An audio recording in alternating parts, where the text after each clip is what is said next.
Good morning, thanks. I'm Bryce Klontz, CEO of NIVU Surgical. I'm also a 14-year veteran of Covidian, as well as two early-stage companies. So I very much appreciate the opportunity to present this morning. NIVU Surgical is a minimally invasive surgical visualization company that is developing the Vision Port, a technology that ultimately will make surgery simpler, safer, and much more cost-effective. Now, as you've seen in an earlier presentation, technologies are very much available today in products like you see there on the screen that are miniaturized, low cost, but more and more all the time of much higher quality. So you start to think very differently about how these technologies can be incorporated into surgery to provide a very different dynamic in the surgical suite. I also challenge you to take a look at this picture, very routine surgical picture, but the way the technologies are designed today present several challenges from a design point of view. So in the center of the picture there, as you've seen and are well aware, you have an additional port through which you have to place the laparoscope and the camera. You also have a surgical assistant, or in some cases a robotic arm, necessary to hold the camera and manipulate the camera to provide the appropriate view. Instruments can't always be seen, so as the camera is pointed at a certain aspect of the surgical field, there are certainly sharps and cautery that are not always in view.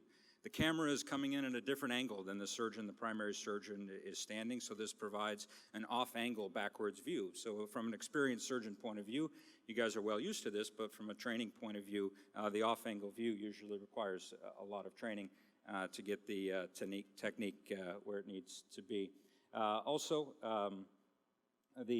In multi-port surgeries, moving the camera from one port to the next every time, moving the camera to get a different view into a different port, the fogging and such. So I'll stop there, but as you can see, again, what is very routine today is you're often faced with multiple challenges with the current design.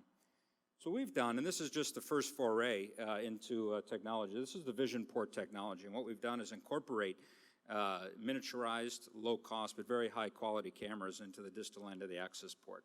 So the camera is, you combine the camera, the laparoscope, as well as the access port into the distal end, that the Vision Port enters into the body and then deploys once inside the body, providing a GoPro-style view of the instrument with a triangulated view.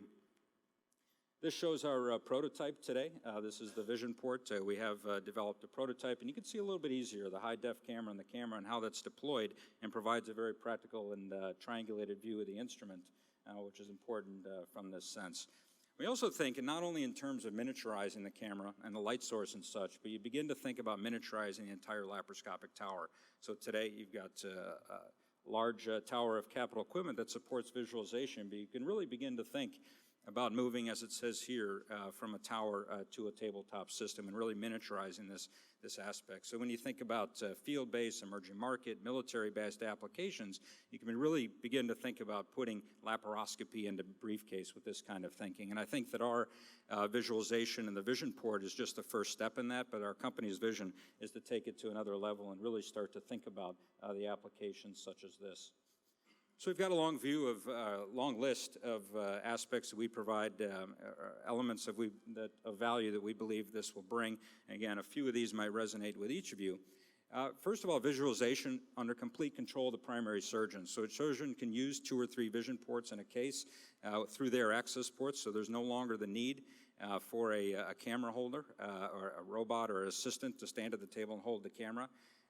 You have an option to use multiple cameras in each procedure, so as I'll show you in a moment, surgeons have used 2 or 3 cameras and really provides them a really different set of dynamic views. Instruments are always in view by the surgical team because you have a camera associated with each one of the access ports. It eliminates the challenging off-angle view. You've got a GoPro-style natural view through each access port. There's no need to reposition the scope, again, because there's a camera associated with each one, as well as a reduction of at least one surgical port. And we can very much make a disposable platform. We can design and develop this product for $100 for the Vision Port system. When you start to think about reposable but ultimately disposable platforms for laparoscopy, we're very much of that mindset. So I do have a short video here that shows the product in a lab setting. Get the mouse was there. Yeah. There it is. There we go. I saw it there. So it's a short 20-second video, but what you're going to see in this lab is a surgeon working completely autonomously. So you see the surgeon at the animal lab with 2 vision port technologies. He was able to step up to the table in 2 minutes with very little preparation and do intracorporeal suturing, dissection, and a variety of different surgical maneuvers. Right now you could see each of the vision port up on one of the monitors, but we could incorporate that into a dual screen technology and or toggling to provide the surgeon a variety of different views. We do have issued IP on this technology.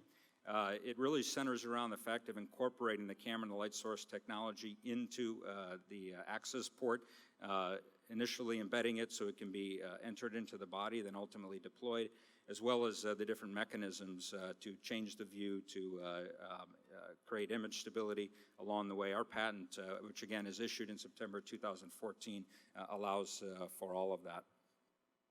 This is a view of our milestones. We are currently in a $2 million Series A raise. We've completed a lot of this design. Our founders, our experts in endoscopy, and laparoscopy, and lens technology from an OEM point of view. So we're able to do a lot of work with without a lot of capital put into the company. But we are raising $2 million to move to the next step, and we do have some more electrical, optical, mechanical design to be done to finish the product, and then ultimately the product's been assessed as a pretty straightforward Class 2 510K device, so we'll put it through that system, and then in about 18 to 24 months be prepared to launch. We would look to an exit at that point, but if not, we'll launch in the U.S. and Europe. And having run marketing and various sales aspects for Covidien around the world, a lot of experience in those areas, and we'll be well prepared to launch the product at that time. Again, selling it for about a few $100s and moving it from there. So the final slide, just a few requests. Of course, connections to organizations under angel individuals to help us with our raise. We're making very good progress on that $2 million, but looking to raise some more over the next few months. Of course, access to simulation and other animal labs for testing and human factors testing along the way. And then ultimately, suggestions for cost-efficient market research. For a startup to get out there and really get a lot of feedback like we're going to get today is expensive, and if we could find efficient ways to do that through SAGES or other organizations, it would be extremely helpful. Finally, and no one noticed this, but at the SAGES sing-along last night, our Vision Port product provided the backdrop for the first sing-along. So it was myself and a few of the surgeons who have been very helpful to us on stage that saw that, so it was great for the company, but perhaps subliminal for everyone else that was there. But we look forward to this product showing up on the foreground of these slides moving forward. So with that, I'll leave it there. This is my contact information, and I'd like to open it up to any questions that you have. Thank you very much.